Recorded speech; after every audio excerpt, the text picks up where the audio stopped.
Assalamualaikum warahmatullahi wabarakatuh. Yang saya hormati pimpinan Komisi 5 beserta rekan-rekan anggota Komisi 5 yang saya banggakan. Yang saya hormati Bapak Dirjen Bina Marga beserta Pak Direktur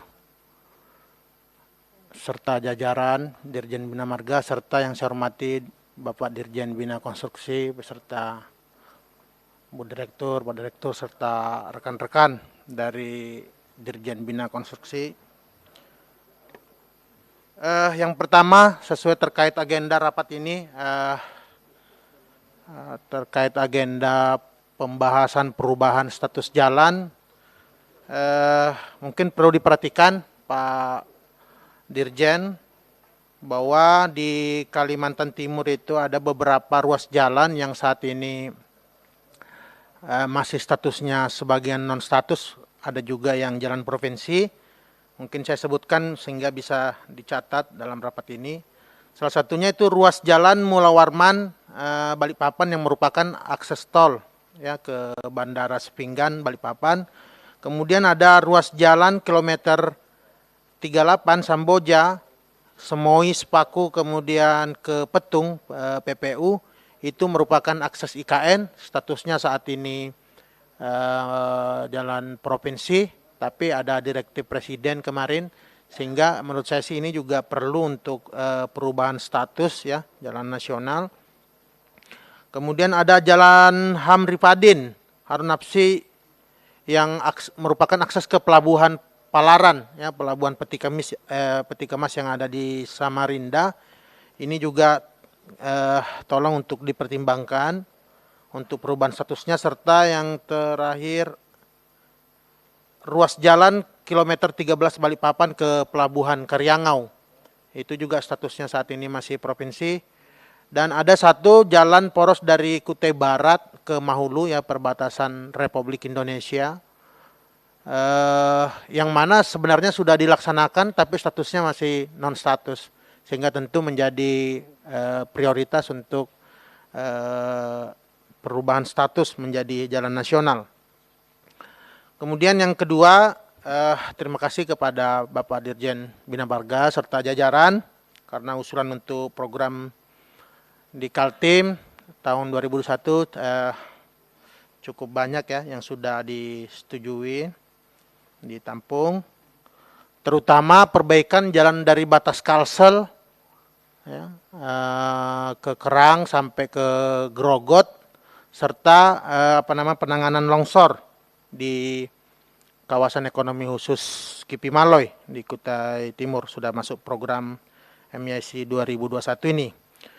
Semoga di Kaltim itu ada pameo, Pak Dirjen. Kalau kita dari Kalsel tertidur, nah pada saat kita terbangun berarti kita masuk Kaltim. Nah, mudah-mudahan pameo ini hilang. Kerja bersama kita, bersama kami, kebetulan wakil yang dipercaya di Kalimantan Timur di komisi ini, sehingga dari batas Kalsel ke Kaltim itu alhamdulillah ya saat ini sudah mengalami peningkatan yang signifikan. Cuma untuk batas Kalsel Kaltim ini khususnya di dalam kota Grogot ada pelebaran jalan rigid di tengah kota yang belum bisa diakomodir. Pendanaannya sepanjang 2,6 km, lebar 8 meter.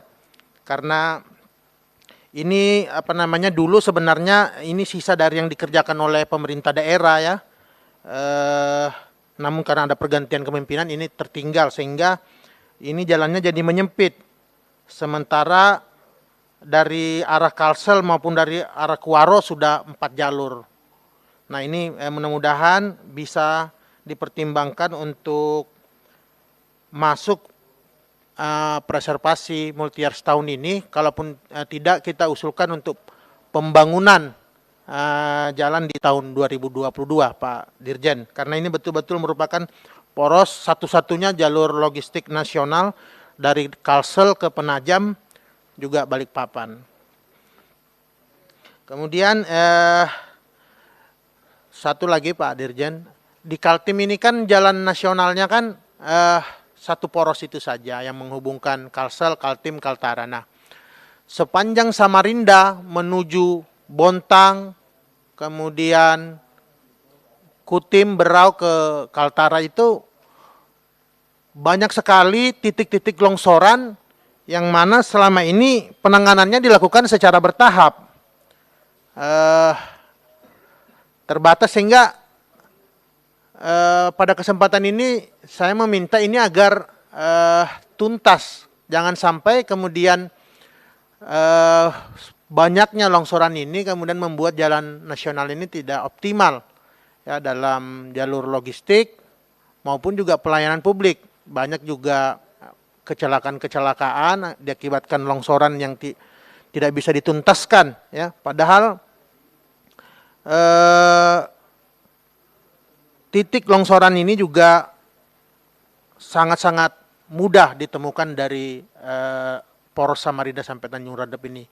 Menurut saya tolong ini kemudian ditindaklanjuti sampai ke balai jalan agar bisa dituntaskan Pak dalam beberapa tahun ke depan. Saya pikir kita tuntaskan pun tidak masalah Pak Dirjen, karena selama ini Kaltim juga cukup baik pada Republik ini. Kita PDRB kita termasuk terbesar di Republik ini, sehingga kami menganggap prioritas penanganan longsor yang jumlahnya puluhan banyak ini menjadi prioritas Kementerian PUR untuk tuntaskan. Kemudian untuk Bapak Dirjen Bina Konstruksi, pimpinan, ini kan rapatnya saya ingat tanggal 9 September 2020 lalu juga bicara terkait permasalahan-permasalahan yang disampaikan oleh teman-teman ini. Tapi sampai sekarang juga feedbacknya apa dari Dirjen Bina Konstruksi? Sampai sekarang keluhannya masih sama. Jadi rapatnya ini istilahnya di Kaltim menghabisi baterai aja kalau rapatnya bahas ini terus. Menurut saya harus ada konkret dari rapat hari ini, tindak lanjut pimpinan. Menurut saya sih ada kemudian rapat pimpinan beserta Kapoksi bersama Dirjen Bina Konstruksi, karena permasalahan ini sebenarnya nanti jatuh-jatuhnya ribut kita ini. Karena bukan bicara material di sini, tetapi bicara keadilan. Kita juga tadi di pimpinan sampaikan sudah keliling di dapil kita temukan juga bagaimana pekerjaan itu, siapa yang melaksanakan, positioning masyarakat lokal di sana sebagai penonton dan lain-lainnya. Dan ini kemudian menyentuh ya baik rasa keadilan maupun sebenarnya prosedur daripada pengadaan konstruksi ini sendiri, sehingga menurut saya sih segera perlu agenda rapat sehingga kita bisa dapatkan ya jalan keluar yang baik ya untuk penanganan konstruksi ke depan. Itu saja mungkin pimpinan yang bisa saya sampaikan. Saya berharap rapat seperti ini temanya ke depan jangan ini terus, harus bisa ada kita tuntaskan, karena ini bicara bagaimana kemudian pelayanan kita ya baik Komisi 5 maupun Kementerian PUPR kepada rakyat Indonesia. Demikian, Assalamualaikum warahmatullahi wabarakatuh.